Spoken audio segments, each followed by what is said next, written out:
Concernant notre démarche, notre souhait ça a été vraiment de racheter du bâti ancien pour partir sur quelque chose d'existant, pour éviter de reconstruire. Il y a beaucoup de maisons à rénover en France et qui ont besoin d'être rénovées. Donc voilà, on voulait repartir sur quelque chose d'existant tout en faisant quelque chose d'efficient d'un point de vue énergétique.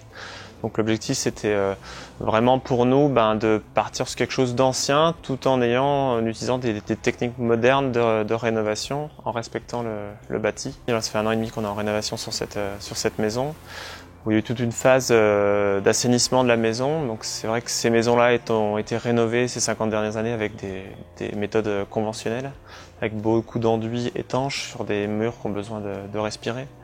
Des problèmes d'humidité, donc l'objectif au départ c'était vraiment de traiter les problèmes d'humidité de la maison, donc de vérifier toutes les parties structurelles également, et ensuite de se concentrer sur l'isolation de la maison et sa rénovation, donc en utilisant des matériaux écologiques.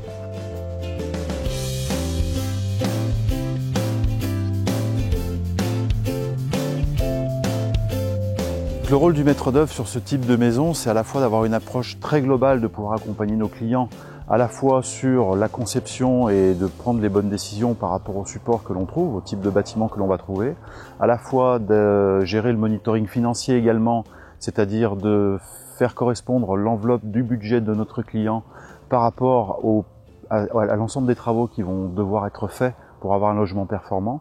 Et c'est bien évidemment ensuite d'accompagner notre client à la fois sur l'ensemble de la durée du chantier, donc faire le suivi du chantier, accompagner les entreprises, vérifier le travail des entreprises, de manière à avoir un bâtiment qui soit parfaitement conforme aux attentes de notre client. Sur cette maison de Damien et Marie Bouly, donc là au niveau des principes techniques, on a vraiment géré l'ensemble du bâtiment, c'est-à-dire avec une isolation thermique extérieure, avec des laines de bois donc sur les façades nord et nord-est, de manière à avoir une bonne isolation thermique, de couper les ponts thermiques. Au niveau des toitures, nous sommes sur une isolation laine de bois pour partie et ouate de cellulose sur l'autre partie, donc qui nous permet là aussi d'avoir une excellente isolation thermique tout en ayant un bon déphasage pour conserver aussi de la fraîcheur l'été dans le logement. Et sur la partie plus au sud, le parti pris a été, puisqu'on aura une serre bioclimatique, de ne pas isoler volontairement, mais de simplement gérer avec des enduits de correction thermique, des enduits en terre paille chaud, qui vont nous permettre de conserver une bonne inertie au niveau des murs, puisqu'on a des murs en pisé et pierre, tout en permettant aux calories qui nous seront apportées par cette serre bioclimatique de venir préchauffer aussi le logement. Alors vouloir viser le niveau BBC Rénovation quand on veut rénover des bâtiments très anciens est parfaitement faisable aujourd'hui. Techniquement on sait faire, on a les bons matériaux, y compris sur les matériaux biosourcés dont on a véritablement besoin quand on est sur du bâti ancien, pour avoir des matériaux qui soient compatibles avec le support. Après c'est beaucoup plus complexe qu'une rénovation simple.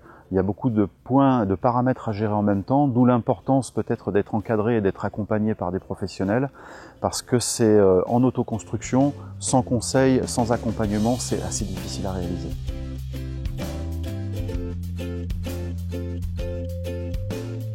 Notre objectif il est clair, c'est qu'aujourd'hui les ressources énergétiques se font de plus en plus rares. Aujourd'hui sur le réseau électrique, on n'a pas que des énergies renouvelables en France, c'est bien. Donc voilà, c'est dans un respect de l'environnement, dans une démarche de développement durable, de consommer le moins possible, que si on consomme tous autant qu'on le fait aujourd'hui, ça va être très compliqué pour l'avenir. Voilà. Donc c'était l'objectif. Ouais.